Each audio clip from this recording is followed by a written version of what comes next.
General writer अमीर नाना की तरफ से खुशामदीद। अस्सलाम वालेकुम। एक कहानी है, राइटर, हॉरर स्टोरी राइटर। तो एक राइटर है कहानी, तो जहाँ से हमने कहानी की रोकी थी उससे हम आगे बढ़ रहे हैं कि राइटर की बाइक खुद ब खुद बंद हो जाती है। तो वो पहले खुद ब खुद स्टार्ट होती है, फिर खुद ब खुद बंद हो जाती है, तो परेशान हो जाता है। वो कहता है कि ये खुद ब खुद कैसे स्टार्ट हो सकती है। वो सोच रहा है ये मेरा वहम होगा। वो राइटर खुद अपने आप को तसल्ली देता है, भला बाइक खुद कैसे स्टार्ट हो सकती है। मगर ये वहम मुझे कैसे हो सकता है। वो कोई, मैं तो एक राइटर हूँ, कहानियाँ तख्लीक करता हूँ इस लैपटॉप में। वो अपने जो कंधे पे लैपटॉप है उसको थपथपाता है लैपटॉप में। तो मेरी इस लैपटॉप में तो मेरी मेरी कहानियों का खजाना है, खजाना है। राइटर को सोच कर सर झटक कर और मतलब सर झटक देता है। बाइक फिर बैठ कर बाइक स्टार्ट करता है, तो बाइक स्टार्ट हो जाती, अब बाइक स्टार्ट हो जाती है। राइटर बोला हाँ अब ये स्टार्ट हो गई। रात होने वाली है, मुझे जल्द से जल्द अपनी मंजिल तक पहुंचना है। राइटर बाइक को स्टैंड से उतारता है, बाइक पे बैठ के गियर लगाकर सड़क पे जाने लगता है।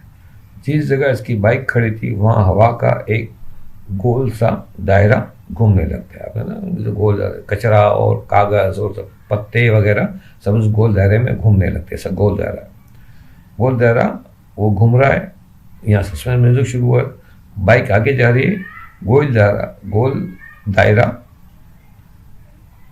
बाइक आगे जा, गोल दायरा इसके पीछे पीछे जा रहा है। आगे आगे बाइक, पीछे पीछे गोल दायरा यूँ जा रहा है। और गोल दायरा फिर कुछ आगे तक जाने के बाद एक जगह रुक जाता है और बाइक आगे चली जाती है जिस पर राइटर बैठा हुआ है। ये तो बाइक में राइटर जा रहा है, तो आगे उसी सड़क पे आगे जाके जो ये सुनसान सड़क थी वो सुनसान सड़क ख़त्म होती है और मकानात की लाइन शुरू हो जाती है। मकानात नज़र आते हैं कि मकानात है, यानी किसी मोहल्ले में या किसी इलाके में ये पहुँच गया जहाँ रिहाइश गाहें हैं लोगों की।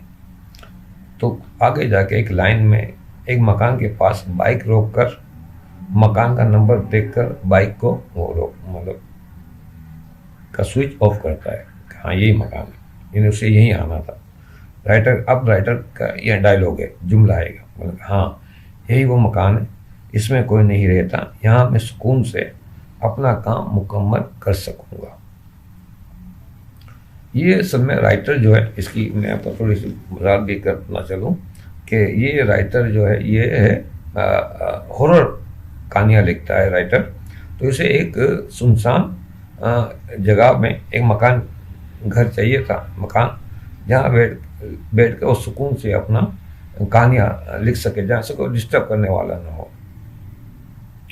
तो ये राइटर इसलिए ये एक मकान तलाश करता है। वो आगे आ जाएगा कि वो ब्रोकर के थ्रू ये मकान पहले देख चुका था और हो गई बात और अब ये चाबी इसको मिल गई। तो ये गेट, मकान जो है उसका गेट खोलता है, बाइक वहीं बाहर लोग कर देता है, गेट खोलता है, दरवाज़ा या गेट एक चड़चड़ाहट के साथ खुलता है, उस है ना कड़ चढ़ की जो आवाज़ आती है। राइटर अंदर आकर गेट बंद करके एक कमरे में दाखिल होता है। कमरे में एक सिंगल बेड और राइटिंग टेबल मौजूद है। एक कमरे में आईना भी रखा हुआ है। हैरत अंगेज तौर पे ये कमरा और हर चीज़ साफ़ सुथरी है, यानी हैरत अंगेज तौर पे साफ़ सुथरी है। तो राइटर अपना लैपटॉप टेबल पर रखकर उसे बैग से निकाल कर खुद से ही ये कहता है, यानी अपने आप से बातें करता है, कोई और है तो है नहीं, यहाँ वॉइस ओवर नहीं है, यहाँ खुद से बात कर रहा है। राइटर कहता है कमरा बिल्कुल साफ़ है, शायद ब्रोकर ने साफ़ कराया होगा। वैसे ये जगह काफ़ी पुरसुकून है, यहाँ बैठकर मैं अपनी कहानी मुकम्मल कर सकूँगा। तो ये राइटर का वो इससे दो बातें वाज़ेह हो गई कि ब्रोकर ने साफ़ कराया होगा, इसका मतलब ब्रोकर के थ्रू उसने ये मकान किराए पे लिया है और सफाई वगैरह करवा ली गई है। ठीक है, तो यहाँ बोला मैं अपना काम कर लूँगा। राइटर लैपटॉप बाहर निकाल के बैग से वो रखता है, अब इसको ऑन करता है। जब तक लैपटॉप ऑन हो रहा है तो वो पीछे दीवार पर लगे आईने की तरफ आकर अपना चेहरा देखते हैं। शायद में वो लैपटॉप भी ऑन हो रहा है तो वो सेट होगा, जब तक वो क्या करे तो वो देखता आईना है तो आईने में आके अपना चेहरा देखता है। आईना बिल्कुल साफ है, राइटर को अपना चेहरा भी साफ नजर आ रहा है। राइटर उंगलियों से अपने बाल सेट करके पलट के टेबल की तरफ आ रहा है, मगर अब आईने में वो आईना हट के पलट कर फिर वो टेबल की तरफ आता है जहाँ लैपटॉप रखा हुआ है। जैसे वो पलटता है तो आईने में एक खूबसूरत लड़की का चेहरा नजर आता है, एकदम सस्पेंस म्यूजिक होगी, वो चेहरा नजर आएगा, एक हॉरर। राइटर लैपटॉप को सेट कर रहा है, वहाँ टेबल के साथ कुर्सी से बैठ के लैपटॉप को सेट कर रहा है। वो अपना वो निकाल रहा है कि वो इन पेज या वर्ल्ड में जिसमें काम वो करता है वो सॉफ्टवेयर ऑन कर रहा है। और आईने में लड़की, अब वो आईने में लड़की का चेहरा, मतलब वो उसका मुंह उस तरफ तो वो नहीं देख पाता कि आईने में लड़की का चेहरा नजर आ रहा है।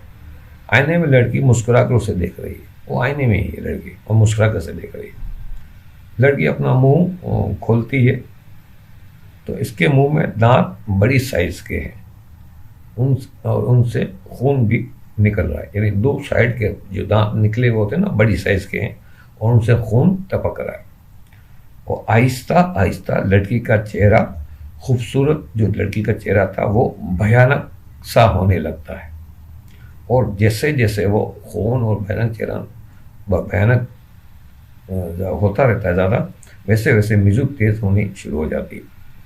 राइटर इस बात से उसको पता नहीं है, इसका मुंह उस तरफ है, वो अपने काम में लगा हुआ है। तो राइटर अचानक बेध्यानी में, ऐसा होता है आदमी कि बेध्यानी में पलट कर फिर आईने की तरफ उठता है कुर्सी से और आकर आईने की तरफ देखता है। तो जैसे वो आईने की तरफ देखता है तो लड़की का चेहरा गायब हो जाता है, आईना बिल्कुल साफ क्लीन होता है। अब राइटर आईने में अपने आप को देखता है तो उसका चेहरा नजर आता है। राइटर कमरे को घूम कर देखता है, फिर पलट के टेबल की तरफ आता है। तो जैसे वो टेबल पे आके इसका मुंह लैपटॉप की तरफ होता है, आईना पीछे की तरफ है, तो आईने में फिर उसी लड़की का भयानक चेहरा नजर आ रहा है। राइटर देखता तो नजर नहीं आता, राइटर जैसे हटा देता तो वो लड़की का चेहरा नजर आता है, तो अभी आईने में ही है लड़की। राइटर कुर्सी पर बैठकर इन पेज को खोलकर अपना काम शुरू करता। इन पेज का सॉफ्टवेयर अब खुल चुका है। इन पेज का सॉफ्टवेयर थोड़ा वक्त लेता है खुलने में, इसमें वही वक्त हुआ है। तो अपना काम शुरू करना चाहता है कि उसे कुछ महसूस होता है। वो खुल गया, इसने वो अपनी जो स्टोरी जो इसने लिखी थी थोड़ी बहुत वहीं से इसने निकाल लिया, तो कुछ उसको महसूस होता था। वो पलट कर फिर वहीं बैठे बैठे यूँ पलट के आईने की तरफ देखता है। अब फिर आईने से उस लड़के का चेहरा गायब होता है, वो वहीं अब उठा हुआ नहीं, अब उठ के नहीं देख रहा, अब बैठे बैठे देखता है तो फिर चेहरा गायब हो गया है, आईना फिर साफ हो गया है। राइटर फिर गर्दन घुमाकर कमरे को देखता है, इधर उधर कमरे को देखता है, ऐसा कैसे कुछ महसूस होता है, कुछ आदमी के ना एक वहम सा हो जाता है कि पता नहीं कुछ हो रहा है। पलट के देखता तो कुछ नजर नहीं आता, तो वो वहम सा ही आदमी को ऐसा हो रहा है। राइटर को भी ये चीज वहम सा हो रहा है। राइटर बड़बड़ाता है, अपने आप से बातें करते कहता है, मुझे ये क्यों महसूस हो रहा है कि कोई और भी इस कमरे में मेरे अलावा है, मगर कोई नजर क्यों नहीं आ रहा। कुछ सोचता है तो शायद मेरा वहम होगा, ये होता है। तो यहाँ हम अपनी कहानी को अगली वीडियो में बढ़ाएंगे। यहाँ वीडियो का वक्त हमारा मुकम्मल हुआ चाहता है। तो नाज़रीन, ये हॉरर स्टोरी है, एक फर्जी कहानी होती है हॉरर स्टोरी। तो एक राइटर की कहानी है, वो लिखने के लिए एक पुरसुकून जगह पे आया है। अब वो चाह रहा है कि मैं यहाँ सुकून से अपनी कहानी लिखूँ। वो हॉरर कहानियाँ लिखता है, तो वो लेकिन ज़ाहिर है वो भी इंसान है, राइटर है, तो हॉरर कहानियाँ लिखता है तो क्या वो भी आदमी कोई सी गैर महसूस चीज़ें हो जाए तो वो भी खौफजदा हो जाएगा। तो ये भी थोड़ा सा खौफजदा हो रहा है। और कहानी का वो भी है कि इसमें कि इसको खौफजदा होना भी चाहिए, ये भी है। लेकिन दिल मजबूत करके वो कहानी लिखना चाहता है, तो आगे कहानी जैसे बढ़ेगी तो आप इसमें देखेंगे क्या है। इंशाल्लाह ये एक नशिस्त में कहानी हमारी मुकम्मल हो जाएगी। तो ये नंबर 2 है। नंबर 3 में हम इस कहानी को यहीं से आगे बढ़ाएंगे। तो आपसे गुजारिश है, अगर आपने अभी तक मेरा चैनल सब्सक्राइब नहीं किया तो प्लीज़ सब्सक्राइब कर लें। वीडियो अच्छी लगे तो दोस्तों बाप रिश्तेदारों में शेयर करें, और जो हजरात इस चैनल की प्रमोशन के लिए कोई काविश कर सकते हैं तो ज़रूर करें, मैं आपका मशकूर रहूँगा। तो इंशाल्लाह अगली वीडियो में आपसे मुलाकात होगी। जब तक के लिए इजाज़त दीजिए। अल्लाह हाफ़िज़ व नासिर।